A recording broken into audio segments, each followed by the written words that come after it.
പമ്പയാറ്റിൽ ജലപൂരമാണ്.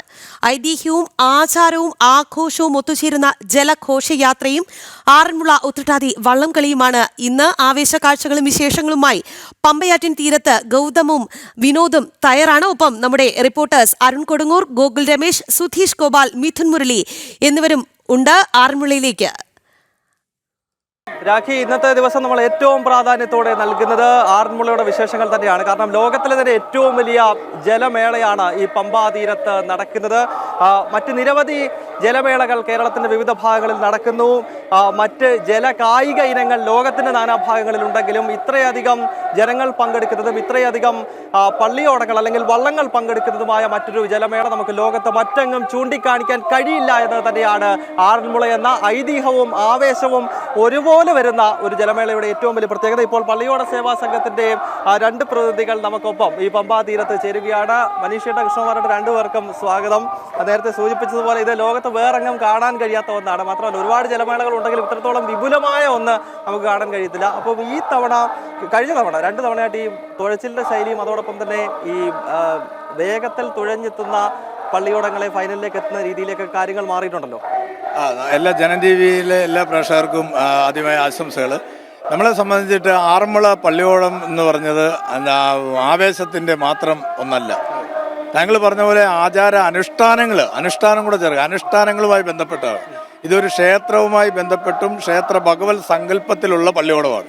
അപ്പോൾ ആ പള്ളിയോടം അതുകൊണ്ടാണ് അത് സ്ത്രീകൾ ഇതായി പാടില്ല, ചെരുപ്പിട്ട് കയറല്, പിലയുണ്ടെങ്കിൽ കയറി, എങ്ങനെയാണോ ക്ഷേത്രത്തെ കാണുന്നത് അതേ രീതിയിലാണ് ഈ പള്ളിയോടത്തെ കാണുന്നത്. ഇത് ഭഗവത് സങ്കല്പമാണ്. അപ്പോൾ ഇത് ഭഗവത് സങ്കല്പവുമായി ബന്ധപ്പെട്ടിട്ടുള്ള ആചാരാനുഷ്ഠാനങ്ങളിൽ തലമുതിർന്ന ആൾക്കാർ പാരമ്പര്യമായി കൈവറന്നു തന്ന ഒരു അനുഷ്ഠാന കർമ്മങ്ങളും ഒന്നാണ്. അപ്പോൾ അതുമായി ബന്ധപ്പെട്ട് പുതിയ തലമുറയ്ക്ക് ആ ഒരു അനുഷ്ഠാനാചാരത്തോട് അത്ര ഇതില്ലാതെ വരാൻ അതിനെ സമന്വയിപ്പിച്ച് അതിൽ സ്വല്പം ആവേശം കൊടുക്കുവാൻ വേണ്ടിയിട്ടാണ് നമ്മളിതെല്ലാം കഴിഞ്ഞ് ജലഘോഷയാത്രയാണ് ഇവിടുത്തെ പ്രധാനമായ ചടങ്ങ്. അതായത് ആടയാഭരണങ്ങൾ അണിഞ്ഞ് ഭഗവാന്റെ വെച്ചുപാട്ടൊക്കെ പാടി മേളിലേക്ക് പോകുന്ന ഈ ചെറിയ പമ്പാ നദിയിൽ 52 പള്ളിയോടങ്ങൾ അണിഞ്ഞൊരുങ്ങി കിടക്കുമ്പോൾ നിങ്ങളൊക്കെ വർഷങ്ങളായി കാണുന്നവരാണ്. കിടക്കുമ്പോൾ ആ മനോഹരമായ ദൃശ്യം അത് കഴിയുമ്പോൾ സ്വല്പം ഒരു ആവേശ കരകൾ തമ്മിലുള്ള മത്സരമാണോ ആണ് എന്നാൽ അല്ലയോ അല്ല എന്ന രീതിയിൽ തന്നെ ഇടയ്ക്ക് അങ്ങനെ ഒരു കൈവിട്ടു പോയി. ഇടയ്ക്ക് ഇത് പടിഞ്ഞാറൻ മേഖലയിൽ നിന്ന് ആൾക്കാരെ കൊണ്ടുവന്ന് ബോട്ട് ക്ലബ്ബ് കയറി തുഴഞ്ഞ് ട്രോഫി മേടിച്ചുകൊണ്ട് പോകുന്ന ഒരു സ്ഥിതിയിലേക്ക് വന്നപ്പോൾ അത് കർശനമായി പള്ളിയോട സേവാ സംഘം തടഞ്ഞു. കാരണം എന്താ വെച്ചാൽ അങ്ങനെ കൊണ്ടുവരുന്നവരെ നമ്മളിതിൽ പരിഗണിക്കത്തേ ഇല്ലെന്നായി. കഴിഞ്ഞ വർഷം അത് ഏറ്റവും കൂടുതൽ അക്കാര്യത്തിൽ പരിഗണിച്ചു. അതിന് മുമ്പത്തെ കുറേ വർഷങ്ങൾ നിങ്ങൾക്കറിയാം ട്രോഫികൾ നമ്മൾ തിരിച്ചു കൊടുക്കുകയാണ്. ജയിച്ച ട്രോഫികൾ ഇത് കൂലിക്കാരാണെന്ന് പറഞ്ഞ് തിരിച്ചു മേടിച്ച് എടുക്കുന്നവർ വരെ. പക്ഷെ കഴിഞ്ഞ പ്രാവശ്യം നമ്മൾ നെഹ്റു ട്രോഫിയിലെ സ്റ്റിൽ സ്റ്റാർട്ട്, ഇവിടുത്തെ ഒരു സ്റ്റാർട്ടിംഗ് ആണ് പ്രശ്നം. സ്റ്റാർട്ടിങ് പിടിച്ചെടുക്കാൻ അപ്പം നമ്മൾ ആലോചിച്ച് സ്റ്റിൽ സ്റ്റാർട്ടിങ് കൊണ്ടുവന്നിട്ട് അവിടുന്ന് കാര്യങ്ങൾ വിടാൻ ശ്രമിച്ചു. അതുപോലെ തന്നെ അത് കമ്പ്യൂട്ടറിലുള്ള ദൃശ്യം രേഖപ്പെടുത്തി ഏറ്റവും കുറഞ്ഞ സമയത്തിൽ കൂലിക്കാരില്ലാതെ കുറഞ്ഞ സമയത്തിനുള്ള രീതിയിൽ എടുക്കുവാനും അങ്ങനെ ട്രോഫി കൊടുക്കുവാനും നമ്മളെ കൊണ്ട് കഴിഞ്ഞുകൊണ്ടാണ് കഴിഞ്ഞ 2.5 മാസക്കാലമായി ചെറുപ്പക്കാര് ആ ശൈലിയിൽ ഇവിടെ തുഴഞ്ഞ് പരിശീലിക്കുന്നുണ്ട്. അപ്പൊ ആ പരിശീലനത്തിൽ ഇപ്രാവശ്യം ഞങ്ങൾക്ക് ഉറപ്പുണ്ട് ആരും അങ്ങനെ പുറത്തുനിന്ന് കൊണ്ടുവരാതെ കരക്കാർ തന്നെ തുഴഞ്ഞ് കരയിലെ ആവേശമായി മത്സരബുദ്ധിയോടുകൂടിയുള്ള ഒരു കരകൾ തമ്മിലുള്ള നാളെയും കാണേണ്ടതാണെന്നുള്ള രീതിയിലുള്ള ഒരു മത്സരബുദ്ധിയോടുകൂടി ഇപ്രാവശ്യം മന്നൻ ട്രോഫി മേടിക്കുവാൻ ചെറുപ്പക്കാർ നല്ലപോലെ തയ്യാറെടുത്ത ഒരു ജലമേളയും കൂടിയാണ് 2025 പ്രത്യേകം ഓർമ്മിപ്പിക്കാൻ.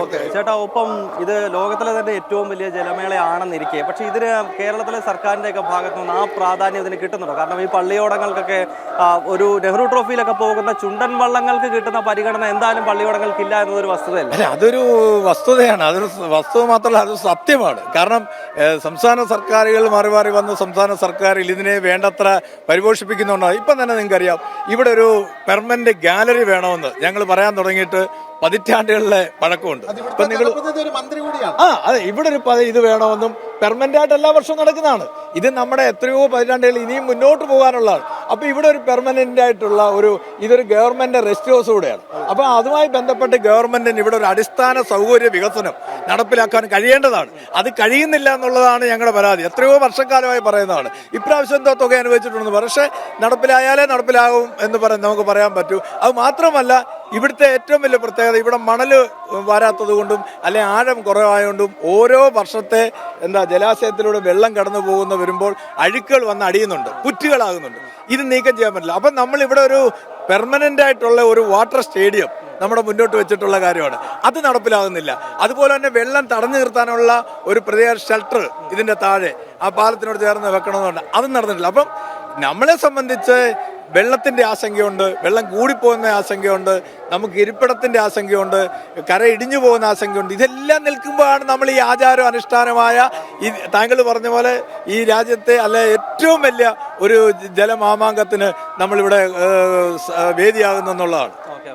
മനീഷേട്ടാ, കഴിഞ്ഞ കുറേ നാളുകളായി ജലമേളയുടെ പുറകെയാണെന്നറിയാം. എന്തൊക്കെയാണ് വിശേഷങ്ങൾ? ഒരുക്കങ്ങളെല്ലാം പൂർത്തിയായിട്ടില്ലേ? ഒരുക്കങ്ങളൊക്കെ ഏതാണ്ട് അവസാന ഘട്ടത്തിലാണ്. ഇത് ഇനിയും ഏതാനും മണിക്കൂറുകൾ മാത്രമാണ് ഇതിൻ്റെ പരിപാടികൾ, കരുപരിപാടികൾ തുടങ്ങാൻ സമയമുള്ളൂ. ആറന്മുളയെ സംബന്ധിച്ചിട്ട് ഇത് ഏറ്റവും വലിയൊരു ആഘോഷം ഉള്ള ഒരു ദിവസമാണിത്. തിരുവോണത്തിന് പോലും ഇത്ര ആഘോഷമില്ല. ആറന്മുളയിലേക്ക് എല്ലാ വീടുകളിലും അതിഥികളെത്തുകയും ഈ രണ്ട് കരകൾ ഏതാണ്ട് 1 കിലോമീറ്ററോളം നീളുന്ന രണ്ട് കരകളിലും കാണികളെ കൊണ്ട് നിറയുന്നതും എല്ലാ തരത്തിലും ആഘോഷിക്കുന്ന ആറന്മുളയുടെ ഒരു ആഘോഷ ദിവസം ഇന്നാണ്. അത് ഇന്ന് തുടങ്ങിയ എല്ലാ കാലങ്ങളായി ഉള്ള ഒരു രീതിയാണ്. അത് എന്തുകൊണ്ടെന്ന് ചോദിച്ചാൽ ഈ മത്സര ആവേശം തന്നെയല്ല, മത്സരമൊക്കെ തുടങ്ങിയിട്ട് കുറച്ച് നാളുകളെ ആയിട്ടുള്ളൂ. ഇതിൻ്റെ ദൃശ്യഭംഗിയാണ്. കരിനാഗങ്ങൾ വെള്ളത്തിൽ കിടക്കുമ്പോൾ കരുതാകങ്ങളെ പോലെ ആ പള്ളിയോടങ്ങളുടെ രൂപഘടന, അത് തുഴയുമ്പോൾ ദൂരെ നിന്ന് കാണുമ്പോഴുള്ള ആ ഒരു ദൃശ്യഭംഗി, ഇതൊക്കെയാണ് ആചാരം, പാരമ്പര്യം, അതിൻ്റെ തനിമ. ഈ ക്ഷേത്രത്തെ പറ്റിയൊക്കെ പറയുകയാണെങ്കിൽ 52 കരകൾ വ്യാപിച്ച് കിടക്കുന്ന അത്രയും വലിയൊരു ക്ഷേത്ര സങ്കേതമാണ് തിരുവാറന്മുള. അപ്പോൾ എന്തുകൊണ്ടും മറ്റാർക്കും അവകാശപ്പെടാനില്ലാത്ത അത്രയും പാരമ്പര്യമുള്ള ഒരു സ്ഥലമാണ്. അതിൻ്റെ ഭംഗിയും ഈ നടത്തിപ്പിലെ ഭംഗിയും ഒക്കെ വളരെ മികച്ചതാണെങ്കിലും ഇപ്പോൾ കൃഷ്ണമാറിയേട്ടൻ പറഞ്ഞ പോലെ ഒരുപാട് അപര്യാപ്തതകൾ നമ്മൾ നേരിടുന്നുണ്ട്. ഒന്നാമത് ഇതൊരു ഇപ്പോൾ ബഡ്ജറ്റിൽ അത് ഉൾപ്പെടുത്തിയെന്ന് പറയുന്ന ഇവിടുത്തെ പെർമനന്റ് പവലിയൻ, അങ്ങനത്തെ ചില കുറവുകളുമുണ്ട്. ഇതൊക്കെ അധികാരികൾ കാണേണ്ടതാണ്, ശ്രദ്ധിക്കേണ്ടതാണ്. അങ്ങനെയുണ്ടെങ്കിൽ ഇത് ലോകോത്തര ശ്രദ്ധയിലേക്ക് ഇതിൽ കൂടുതൽ വളരേണ്ടതാണ്. ഒരുപക്ഷെ നെഹ്റു ട്രോഫിയേക്കാളൊക്കെ ഒരുപാട് മുന്നോട്ട് ആൾക്കാർ സ്വീകരിക്കേണ്ട അല്ലെ പരിഗണിക്കേണ്ട ഒരു ഇവിടെയാണ് കൂടുതൽ. തീർച്ചയായിട്ടും അത് ഇവിടുത്തെ ഇതൊരു വിസ്മയമാണ്. മറ്റുള്ളതൊരു മത്സരാവേശം മാത്രമാണെങ്കിൽ ഇതെല്ലാം കൊണ്ടും ഒരു വിസ്മയമാണ്. ഒരു വേറൊരു കാഴ്ച അനുഭവമാണ് ഇവിടെ കിട്ടുന്നത്. അതെ, ഈ പമ്പാ നദിയെ സംബന്ധിച്ച് നേരത്തെ കൃഷ്ണമാരായിട്ടും പറഞ്ഞ പോലെ പമ്പാ നദിയെ സംബന്ധിച്ച് അതൊരു സംസ്കാരത്തിന്റെ ഭാഗമാണ്, നമ്മുടെ ആചാരത്തിന്റെ ഭാഗമാണ്. പമ്പ ശബരിമലയുമായി ബന്ധപ്പെട്ട പമ്പാ നദി അവിടെ നിന്ന് ആരംഭിച്ച് ഇങ്ങോട്ട് വന്നു കഴിഞ്ഞാൽ പമ്പയുടെ നദിക്കരകളിലെല്ലാം എത്രയോ ക്ഷേത്രങ്ങൾ, എത്രയോ ആചാരങ്ങൾ, എത്രയോ അനുഷ്ഠാനങ്ങൾ, എത്രയോ സാംസ്കാരിക സമ്മേളനങ്ങൾ. ഇപ്പോൾ ചെറുകോൽപ്പുഴയായാലും മാരാമണ്ണായാലും ഒക്കെ പമ്പാ നദിക്കരയിലാണ്. അപ്പം നദിയുടെ ഒരു സംരക്ഷണവും ഈ ഇതുമായി ബന്ധപ്പെട്ട വലിയ സന്ദേശം തന്നെയല്ലേ. നദിയുടെ സംരക്ഷണമാണ് ഏറ്റവും വലുത്. കാരണം ഇപ്പൊ ഇദ്ദേഹം പറഞ്ഞ പോലെ ഈ ക്ഷേത്രങ്ങൾ ഓരോ പള്ളിയോടത്തിനും ആ കരയിൽ ക്ഷേത്രങ്ങളുണ്ട്. അതാണ് ഏറ്റവും പ്രധാനമായിട്ട് അത് സൂചിപ്പിക്കുന്നത്. ഈ കരയിലെ, അതായത് എടക്കുളം മുതൽ ചെന്നിത്തല വരെയുള്ള കരകളിലാണ് ഈ 2 ജില്ലയിലാണ്. ഇവിടെ ഈ കര ഏറ്റവും കൂടുതൽ പമ്പാ നദി ഒഴുകുന്നതും ഇത്രയും സ്ഥലത്താണ്. അപ്പൊ ഈ സ്ഥലത്ത് ക്ഷേത്രവുമായി ബന്ധപ്പെട്ടാണ് ഈ പള്ളിയോടങ്ങളെല്ലാം വഹിക്കുന്നത്. ഓരോ പള്ളിയോടത്തിനും കരയിലെ ക്ഷേത്രമുണ്ട്, ദേശദേവനുണ്ട്. ആ ക്ഷേത്രവും ഇതുമായി ബന്ധപ്പെട്ട് നിൽക്കുമ്പോൾ നിങ്ങൾ ഞാൻ ഒരു കാര്യം മുമ്പേ പറയാൻ വിട്ടുപോയത് കൂടെ പറയാം. ഈ പള്ളിയോടങ്ങൾ, അദ്ദേഹം ചോദിച്ചു, ഒരു പള്ളിയോടങ്ങളുടെ ചെലവെത്രയാണ്? ഒരു പള്ളിയോടം ഈ ഇറക്കി പെട്ടെന്ന് എന്തെങ്കിലും, ഇപ്പൊ അയിരൂർ പള്ളിയോടം കഴിഞ്ഞ അവിടുത്തെ പെരുച്ചാലിലെ വിഷയത്തിനൊന്നും ഒടിഞ്ഞു. പെട്ടെന്ന് അവർക്ക് നിരക്കാൻ അവർ വരുന്ന ആ ആദി ഇതിൽ പങ്കെടുക്കാൻ പറ്റുന്നില്ല, അല്ലെ ചെയ്യാൻ പറ്റുന്നില്ല. അതുപോലെ തന്നെ റാന്നി, ഇപ്പം പങ്കെടുക്കാത്ത റാന്നി പള്ളിയോടം 2018 വെള്ളപ്പൊക്കത്തിൽ ഒടിഞ്ഞു പോയതാണ്. അത് പിന്നെ വേറൊരു കരയിൽ നിന്ന് മേടിച്ചിട്ട് ആ വർഷം ഞങ്ങൾ കൊടുത്ത പള്ളിയോടം വന്നിട്ടാണ് അവിടെ കഴിച്ചത്. ഇപ്രാവശ്യം അവർക്ക് ഇറങ്ങാൻ പറ്റാത്തതിൽ വേദനയോടുകൂടി ആ കരയിരിക്കുകയാണ്.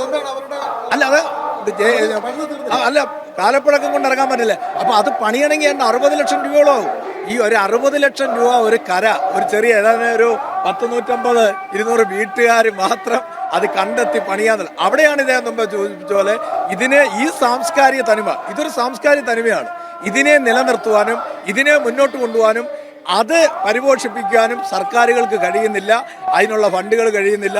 ഇതിനെ ഇത് കേരളത്തിന് മാത്രമല്ല, ഇത് നമ്മുടെ പാരമ്പര്യമായ തനിമയാണ്. ഈ തനിമയെ നിലനിർത്തി കൊണ്ടുപോകാനും പമ്പയെ സംരക്ഷിക്കാനും പമ്പയുടെ കരകളെ, അവിടെയാണ് ഏറ്റവും പ്രധാനപ്പെട്ട പല കരകളും പള്ളിയോടങ്ങൾ ഇരിക്കുന്ന സ്ഥലങ്ങൾ പോലും ഇടിഞ്ഞു പോയിട്ടുണ്ട്. പള്ളിയോടങ്ങൾ സൂക്ഷിക്കുക. അപ്പം അത് സംരക്ഷിക്കാനും ഒക്കെ ഒരു തയ്യാറെടുപ്പ് സർക്കാരുകളുടെ ഭാഗത്തുനിന്ന് ഉണ്ടാകണം. ഇല്ലെങ്കിൽ നമ്മുടെ ഈ സാംസ്കാരിക ഇതിനെ താഴോട്ട് പോകും. പണ്ട് ഇത്രയും വള്ളമില്ല, പണ്ട് വള്ളം ഇപ്പം കൂടി 52 കൊല്ലമായി. ആ 52 പള്ളിയോടങ്ങളെ സംരക്ഷിച്ചു പോകാനുള്ള ഒരു ഭഗീരഥ പ്രയത്നമാണ് പള്ളിയോട സേവാ സംഘം എടുക്കുന്നത്. കാരണം നമ്മളിപ്പോൾ വള്ളസദ്യയിൽ നിന്നും അല്ലാതെ കിട്ടുന്ന ഗ്രാൻഡിൽ നിന്നും ഒക്കെ നമ്മൾ ഒരു 2-2.5 ലക്ഷം രൂപ വരെ ഒരു കരകൾക്ക് ഒരു വർഷം കൊടുത്ത് സഹായിക്കുന്നുണ്ട്. അത് തുച്ഛമാണെന്നറിയാം. മറ്റ് ഗ്രാൻഡുകളൊക്കെ സർക്കാരിൻ്റെ വിവിധ പഞ്ചായത്ത് ബ്ലോക്കൊക്കെ കൊടുക്കും. പക്ഷെ അതൊന്നും നമ്മളെ സംബന്ധിച്ച് മതിയാവുന്നില്ല. നിങ്ങൾ നെഹ്റു ട്രോഫിക്ക് ഇപ്പോൾ എത്ര കോടികളാണ്, എത്ര കോടികളാണ് കൊടുക്കുന്നത്. അപ്പം അതൊരു ആവേശമാണ്, ഇതൊരു അനുഷ്ഠാനവും ആചാരവുമാണ്. ഈ വ്യത്യാസം കണ്ടെത്തിക്കൊണ്ട് ഈ പാരമ്പര്യമായ സംസ്കാരത്തെ പിടിച്ചു നിർത്തുവാൻ സർക്കാർ തയ്യാറാകണമെന്നാണ് നമുക്ക്.